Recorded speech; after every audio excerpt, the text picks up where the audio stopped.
This is a Tallahassee update from the Florida Retail Federation. Hello, FRF members. We are coming to the end of week 7 of the 2013 legislative session, and it has been another busy week.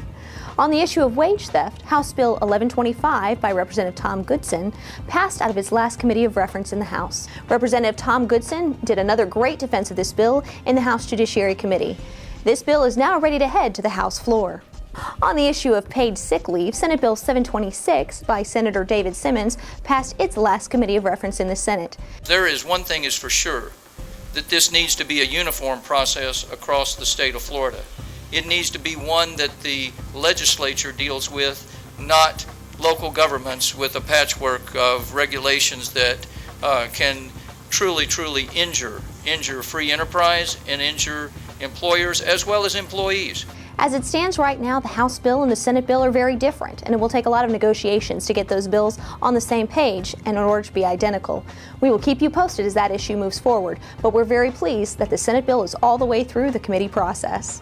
On the issue of the Communications Fraud Act, House Bill 1173 and Senate Bill 1404, we have some great news for you. House Bill 1173 passed on the House floor this week.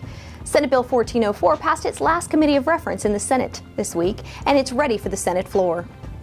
Just a little note on this process. You have a House bill and a Senate bill, and they may be similar, but in order for them to finally get passed and go to the governor's desk, they must be identical. And that involves a lot of negotiation through the process. So when you hear us talk about the House bill and the Senate bill and getting them married up, that's what we're talking about. We're talking about getting them matched up so they can be ready for final passage and ready to head to the governor's desk.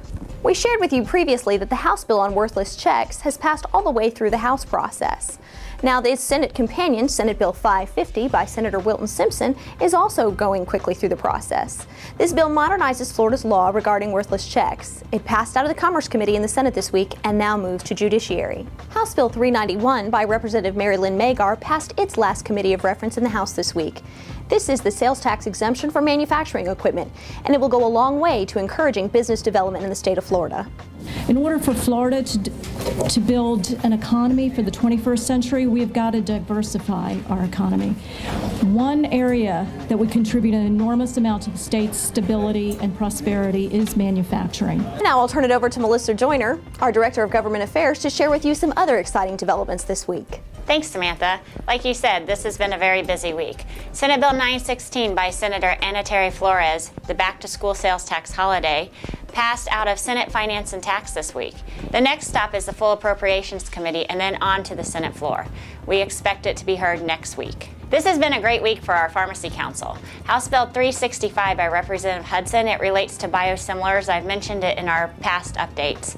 This was up on the House floor and we successfully passed an amendment to remove the notification requirements on pharmacists in that bill. There are very bad diseases that kill people, that your quality of life is horrible without these drugs, but they're also very expensive. And if we can go to a biosimilar drug that has the same effect on that patient, we can drive the cost of health care down. And members, this whole session has been about health care costs. I mean, you look around everywhere, it's health care costs. If we want to drive down health care costs, we need to pass this amendment. This bill will now go to the Senate where it will be heard next week in appropriations and hopefully match up to the House version. Additionally, the Pharmacy Tech Bill by Representative Hudson, House Bill 671, successfully passed off the House floor this week. This bill is stuck in committee and Senate, but we are working hard to get it out and hope that they match up and go to the governor soon. On that same roll, pharmacy preemption language was amended onto Senate Bill 966 by Senator Bean in the Full Appropriations Committee in the Senate. This bill heads to the floor next, and we are enthusiastically working with the House to try and get a bill to match up to it. And that wraps it up with only 2 more weeks to go. Stay tuned because it does get interesting.